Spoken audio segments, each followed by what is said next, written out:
नमस्कार जय जगन्नाथ शुभ सकाळ। आज हूँ जुलाई 26 तारिख शनिवार। आज प्रथम खबर लोकसभा भवन में ओडिशा टेक्सर शुभारंभ। टेक्सटाइल शिल्पर विकास पर राज्य सरकार बड़ पदक्षेप। लोकसभा भवन कन्वेंशन हॉल रे शुभारंभ है ओडिशा टेक्स 2025। यह शिल्प सम्मेलन को उद्घाटन कर मुख्यमंत्री मोहन चरण माझी। शिल्प मंत्री संपत चंद्र स्वाई और समवाय मंत्री प्रदीप बड़ सामंत उपस्थित रही। कार्यक्रम में 300 रु अधिक शिल्पपति जोग देइछंती। टेक्सटाइल इंडस्ट्री क्षेत्र में कार्यरत कर्मचारी मजूरी रिहाती मासकू 1000 टंका वृद्धि द्वारा महिला कर्मचारी मासकू 6000 टंका बदल में 7000 और पुरुष कर्मचारी मासकू 5000 बदल में 6000 टंका प्रदान करा जिवो। मुख्यमंत्री श्री मोहन चरण माझी लोकसभा भवन कन्वेंशन सेंटर में अनुष्ठित ओडिशा टेक्सटाइल कनक्लेव रे आ घोषणा करछंती। परवर्ती खबर बयान देले बलंगा पीड़िता। पुरी जिला बलंगा नाबालिका पोड़ी घटना रे क्राइम ब्रांच को अनेक तथ्य हासिल होईछि। बलंगा पुलिस और crime branch team crime spot रूपा मुदी और अलंकार दोकानी माध्यम अनेक तथ्य बाहर करछंती। Crime branch team AIIMS Delhi रे नाबालिका बयान रेकर्ड करछंती। संपूर्ण वीडियो माध्यम बयान रेकर्ड करा जायछि। बयान रेकर्ड समय एम्स दिल्ली रे जने डाक्टर से अंचल जड़े मजिस्ट्रेट बलंगा थानार महिला एसआई क्राइम ब्रांच जड़े अधिकारी समेत पीड़िता परिवार जड़े सदस्य उपस्थित रही। बलंगा पुलिस और क्राइम ब्रांच तदंत प्रक्रिया चूड़ांत पर्यायर पहुंची अनुमान तदंतर संपूर्ण तथ्य उपरिस्थ अधिकारी को दिया सरी। बलंगा पुलिस और क्राइम ब्रांच टीम आज दिल्ली फेरिबे।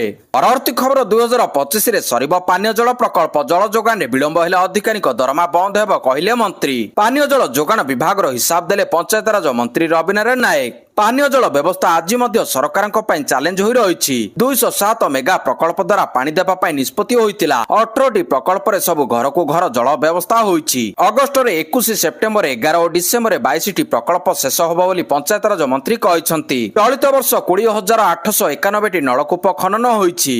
चलित वर्ष 20,891टी नलकूप खनन होईछि। लोके एथुरु पानी पाउछंती। एजेंसी पई सबुदिन पेनाल्टी रहुछि। विलंब हेले नोटिस हेउछि। काम विलंब हेले अधिकारी दरमा बंद हेबो। एने विभाग पक्षरु 7 दिन में 2 थर मॉनिटरिंग करा मंत्री।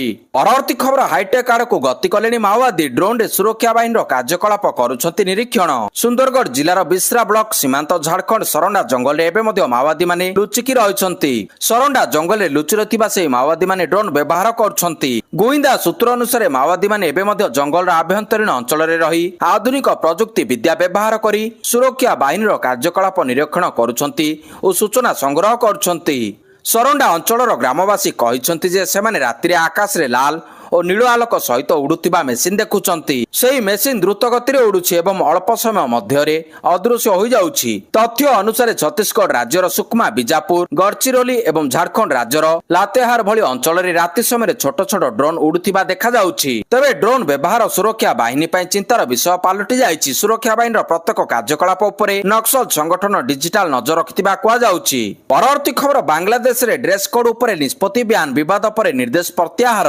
बांग्लादेश तालिबान जुग महिला पोशाक उपरे बयान। शॉर्ट्स स्लीवलेस एवं लेंगिस पिंधि पारिबे नहीं महिला। केवल साड़ी सालवारा कमीज एवं अन्य शालीन तथा एथनिक पोशाक पिंधि ऑफिस आसिबे महिला।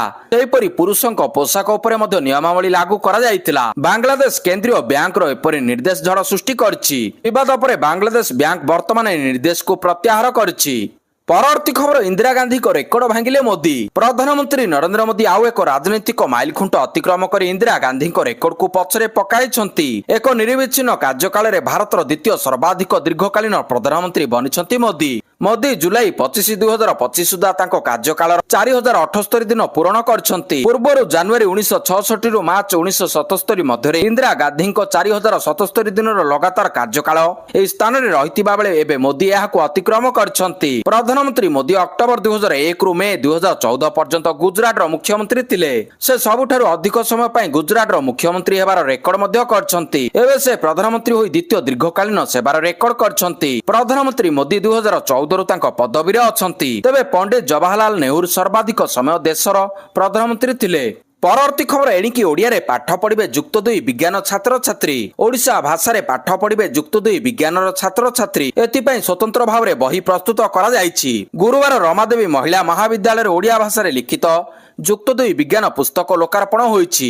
ରମାଦେବୀ ମହିଳା ମହାବିଦ୍ୟାଳୟ ଏବଂ ଓଡ଼ିଆ ଅଧ୍ୟୟନ ଓ ଗବେଷଣା ସଂସ୍ଥା ତରଫରୁ ରମାଦେବୀ ମହିଳା ମହାବିଦ୍ୟାଳୟ ଏବଂ ଓଡ଼ିଆ ଅଧ୍ୟୟନ ଓ ଗବେଷଣା ସଂସ୍ଥା ତରଫରୁ ଆୟୋଜିତ କାର୍ଯ୍ୟକ୍ରମରେ ବିଦ୍ୟାଳୟ ଓ ଗଣଶିକ୍ଷା ମନ୍ତ୍ରୀ ନିତ୍ୟାନନ୍ଦ ଗଣ୍ଡ ମୁଖ୍ୟ ଅତିଥି ଭାବରେ ଯୋଗଦେଇ ଏଭଳି ପଦକ୍ଷେପକୁ ସ୍ୱାଗତ କରିଛନ୍ତି। ପରବର୍ତ୍ତୀ ଖବର ମଣିପୁରରେ ଆହୁରି 6 ମାସ ପାଇଁ ବୃଦ୍ଧି ହେଲା ରାଷ୍ଟ୍ରପତି ଶାସନ।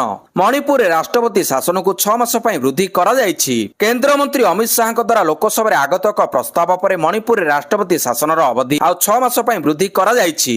ଏହି ରାଜ୍ୟରେ ମୁଖ୍ୟମନ୍ତ୍ରୀଙ୍କ ଇସ୍ତଫା ପରେ କେନ୍ଦ୍ର ସରକାର ଚଳିତ ବର୍ଷ ଫେବୃଆରୀରେ ରାଜ୍ୟ ବିଧାନସଭାକୁ ଭଙ୍ଗ କରିଦେଇଥିଲେ ଏବଂ ମଣିପୁରରେ ରାଷ୍ଟ୍ରପତି ଶାସନ ଲାଗୁ କରାଯାଇଥିଲା। କେନ୍ଦ୍ର ସରକାର ସମ୍ବିଧାନର ଧାରା 356 ଅନୁସାରେ ମଣିପୁରରେ ରାଷ୍ଟ୍ରପତି ଶାସନ ଲାଗୁ କରିଥିଲେ।